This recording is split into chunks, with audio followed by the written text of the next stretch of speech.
Blood test ரிப்போர்ட்ல sugar level கொஞ்சம் அதிகமா இருக்குன்னு நீங்க டாக்டர் கிட்ட போவீங்க. அவங்க அதை பார்த்துட்டு ஒன்றும் இல்லை, டயட்டை மட்டும் கொஞ்சம் கண்ட்ரோல் பண்ணுங்க, யூர் பர்ஃபெக்ட்லி ஃபைன் அப்படின்னு சொல்லிட்டு உங்களை திருப்பி அனுப்பிடுறாங்களா? யோசிச்சு பாருங்க. ஃபாஸ்டிங் பிளட் சுகர் அதிகமா இருக்கிறப்போ எந்த ஒரு கிளியர் ஆக்ஷன் பிளானும் இல்லாம நீங்க எப்படி சேஃபா இருக்க முடியும்? எந்த சிம்டமும் இல்லையேன்னு நீங்க ரொம்ப ரிலாக்ஸ்டா இருக்கலாம். ஆனா இதுக்கு பின்னாடி ஒரு பெரிய ஆபத்து ரொம்ப அமைதியா மறைஞ்சிருக்கு. அந்த சைலண்ட் வார்னிங்க்கு பேரு தான் ப்ரீ டயபிட்டிஸ்.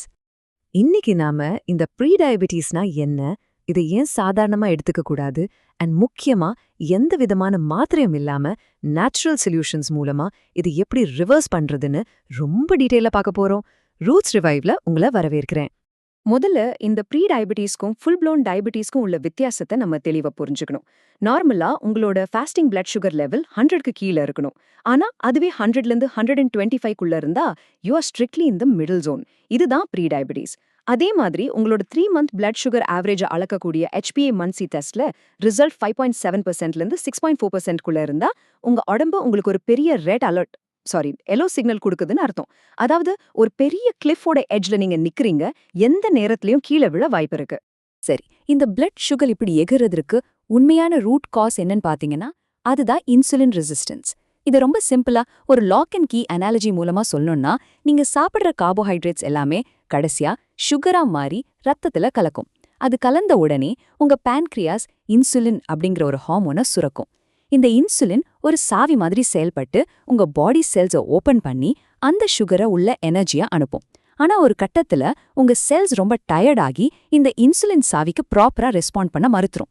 இதனால சுகர் எல்லாமே செல்ஸ்குள்ள போக முடியாம ரத்தத்திலேயே அதிகமா தங்கிடும். This is exactly what insulin resistance is. நிறைய பேர் என்ன நினைப்பாங்கன்னா, எனக்கு தான் இன்னும் டயபிட்டிஸ் வரலையே, நான் ரொம்ப சேஃப் அப்படின்னு ரொம்ப அசால்ட்டா இருப்பாங்க. ஆனா உண்மை அது கிடையாதுங்க. ப்ரீ டயபிட்டிஸ் லெவல்ல இருக்கும்போதே அந்த எக்ஸ்ட்ரா பிளட் சுகர் உங்க உடம்ப சைலண்ட்லி டேமேஜ் பண்ண ஆரம்பிச்சிடும். இது உங்க பிளட் வெசல்ஸ் ஸ்டிஃப் ஆக்கி ஹார்ட் ரிஸ்க் அதிகமாக்கும், கிட்னிஸ்க்கு தேவையில்லாத ஸ்ட்ரெஸ் கொடுக்கும். ஏன் உங்க கால்கள்ல டிங்லிங் நம்னஸ் வருதும், பிரெயின்ல அல்சைமர்ஸ் டிசீஸ் ரிஸ்க் அதிகமாகறதும் இந்த ஸ்டேஜ்லயே ஆக்டிவா நடக்க ஆரம்பிச்சிடும். ஸோ அப்சல்யூட்லி இது ஒரு சேஃபான வெயிட்டிங் ரூம் கிடையாது. இந்த இன்சுலின் ரெசிஸ்டன்ஸ்க்கு நம்ம உடம்பு சில முக்கியமான அறிகுறிகளை காட்டும். நீங்களே கவனிச்சு பார்த்திருக்கலாம், உங்க கழுத்துக்கு பின்னாடியோ இல்லனா அக்கள் பகுதியிலயோ கருப்பா வெல்வெட் மாதிரி ஒரு பேட்ச் இருக்கா? நிறைய பேர் அதை வெயில்ல வந்த கருமை இல்லனா வெறும் அழுக்குன்னு நினைச்சு நல்லா ஸ்க்ரப் பண்ணிட்டு இருப்பாங்க. ஆனா மெடிக்கல் டேர்ம்ஸ்ல இதுக்கு பேரு ஆகாண்டோசிஸ் நிக்ரிகன்ஸ். இது உங்க உடம்புல இன்சுலின் ரெசிஸ்டன்ஸ் ரொம்ப அதிகமா இருக்குன்னு உங்களுக்கு காட்டக்கூடிய ஒரு கிளியர் விசிபிள் வார்னிங் சைன். யாருக்கெல்லாம் இந்த ப்ரீ டயபிட்டிஸ் ரிஸ்க் ரொம்ப அதிகமா இருக்குன்னு தெரிஞ்சுக்கலாம்.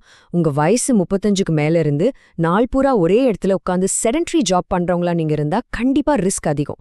ஃபேமிலி ஹிஸ்டரியில யாருக்காவது டயபிட்டிஸ் இருந்தாலும், பெண்கள்ல PCOS பிரச்சனை இருந்தாலும் நீங்க ரொம்பவே கவனமா இருக்கணும். இது எல்லாத்த விட முக்கியமா உங்களுக்கு பர்சனலா அலர்ட் பண்ற விஷயம் என்னன்னா, பெலி ஃபேட். இந்த விஸ்ரல் ஃபேட் அதிகமா இருந்தா அந்த ஃபேட் செல்ஸ் நேரடியா இன்சுலின் ரெசிஸ்டன்ஸை உருவாக்கும். இதை நினைச்சு நீங்க ரொம்ப பயப்பட தேவையில்லை. சரியான நேச்சுரல் சொல்யூஷன்ஸ் மூலமா இதை முழுசா ரிவர்ஸ் பண்ண முடியும். உங்களோட டெய்லி ருட்டீன்ல ஒரு 16/8 இன்டர்மிட்டன்ட் ஃபாஸ்டிங் பண்றது உங்க இன்சுலின் சென்சிட்டிவிட்டியை செம்மையா இம்ப்ரூவ் பண்ணும். சாப்பிட்டதுக்கு அப்புறம் கட்டாயமா ஒரு 10 நிமிஷம் போஸ்ட் மீல் வாக்கிங் போங்க. ஏன்னா உங்க மசில்ஸ் அந்த எக்ஸ்ட்ரா சுகரை அப்பவே எனர்ஜியா யூஸ் பண்ணிடும். ஸ்ட்ரெஸ்ஸை குறைக்க யோகா மற்றும் பிராணாயாமா பண்ணுங்க. நைட் கட்டாயமா 7லேருந்து 8 மணி நேரம் குவாலிட்டி ஸ்லீப் ரொம்ப ரொம்ப முக்கியம். அப்புறம் காலையில ஒரு 20 நிமிஷம் மார்னிங் சன்லைட் உங்க மேல படுற மாதிரி பாத்துக்கோங்க. இது உங்க ஓவரால் மெட்டபாலிசமை சூப்பரா ரீசெட் பண்ணும். உங்களோட டெய்லி டயட்ல நீங்க பண்ண வேண்டிய சேஞ்சஸ் ரொம்ப சிம்பிள். முதல்ல இந்த ஹை கிளைசிமிக் ஃபுட்ஸான மைதா, சுகரி ட்ரிங்க்ஸ் அப்புறம் எக்ஸஸ் ஒயிட் ரைஸ் சாப்பிட்றத கம்ப்ளீட்டா நிறுத்துங்க. ஏன்னா இது பிளட் சுகரை உடனே ஏத்தும். அதுக்கு பதிலா பிளட் சுகரை ரொம்ப மெதுவா ரிலீஸ் பண்ற லோ கிளைசிமிக் ஃபுட்ஸான மில்லட்ஸ், அதாவது சிறுதானியங்களை உங்க சாப்பாட்டுல அதிகமா சேர்த்துக்கோங்க. கூடவே மேத்தி, கரேலா, ஆம்லா மாதிரி ஹீலிங் ஃபுட்ஸை டெய்லி எடுத்துக்கோங்க. இதெல்லாம் ஒன்னா சேர்ந்தா உங்க பிளட் சுகர் ஸ்பைக்ஸை நேச்சுரலா தடுக்கும். உணவுகள் தவிர சில ப்ரூவன் ஹெர்ப்ஸ் உங்க பிளட் சுகரை நேச்சுரலா குறைக்கும்னு கிளினிக்கல் ரீசர்ச் ரொம்ப தெளிவா சொல்லுது. காலையில வெறும் வயித்துல ஊற வச்ச மேத்தி சீட் சாப்பிடுறது உங்களோட குளுக்கோஸ் அப்சார்ப்ஷனை ரொம்ப மெதுவாக்கும். டெய்லி 1லேருந்து 2 கிராம் அளவுக்கு சிலான் சினமனை உங்க சாப்பாட்டுல சேர்த்தா அது இன்சுலின் சென்சிட்டிவிட்டியை நல்லா இம்ப்ரூவ் பண்ணும். அதே மாதிரி கரேலா ஜூஸ்ல இருக்கிற பிளான்ட் இன்சுலின் டைரக்டா ரத்தத்துல இருக்கிற பிளட் சுகரை குறைக்கும் தன்மை கொண்டது. இதெல்லாம் நம்ம கிச்சன்லயே ஈஸியா கிடைக்கிற பவர்ஃபுல் விஷயங்கள். இப்ப நான் சொல்லப் போற ஒரு விஷயம் உங்களை நிஜமாவே ரொம்ப ஆச்சரியப்படுத்தும். 2012ல நடந்த ஒரு லேண்ட்மார்க் ஸ்டடில கியோக்யூமினை சப்ளிமெண்டா எடுத்துக்கிட்டவங்களுக்கு என்னாச்சு தெரியுமா? 9 மாசத்துல ப்ரீ டயபிட்டிஸ்ல இருந்து டைப் 2 டயபிட்டிஸ்க்கு மாறுறத அந்த கியோக்யூமின் 100% ப்ரொடெக்டிவ் எஃபெக்ட் கொடுத்து முழுசா தடுத்து நிறுத்தியிருக்கு. லிட்ரலி அந்த குரூப்ல ஒருத்தருக்கு கூட டயபிட்டிஸ் வரல. இது மெடிக்கல் சயின்ஸ் உலகத்துல ஒரு மிகப்பெரிய பிரேக் த்ரூ. இன்னொரு முக்கியமான ஸ்டடி இருக்கு, அதுதான் டயபிட்டிஸ் பிரிவென்ஷன் ப்ரோக்ராம். இந்த ஸ்டடியோட ரிசல்ட் என்ன சொல்லுதுன்னா, நீங்க ஸ்டாண்டர்ட் மாத்திரை மருந்துகளை மட்டும் நம்பி இருக்கிறத விட நான் மேல சொன்ன அந்த சரியான லைஃப் ஸ்டைல் சேஞ்சஸ் பண்றது மூலமா டயபிட்டிஸ் வர்றத 58% குறைக்க முடியும்னு ஆணித்தரமா ப்ரூவ் பண்ணிருக்காங்க.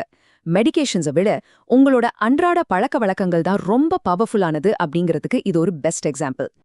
இப்போ நீங்க சொல்லுங்க, உங்களோட கரண்ட் பிளட் சுகர் வேல்யூஸ் என்ன? உங்களோட ரிப்போர்ட்ஸை செக் பண்ணி கீழே காமெண்ட்ஸ்ல சொல்லுங்க. Let's discuss. இந்த எக்ஸ்பிளைனர் உங்களுக்கு யூஸ்ஃபுல்லா இருந்தா ரூட்ஸ் ரிவைவ் சேனலுக்கு சப்ஸ்கிரைப் பண்ணுங்க அண்ட் கண்டிப்பா இது தேவைப்படுறவங்க ஃப்ரெண்ட்ஸ் அண்ட் ஃபேமிலிக்கு ஷேர் பண்ணுங்க. தேங்க்யூ ஃபார் வாட்சிங் Roots Revive. Take care of your body naturally.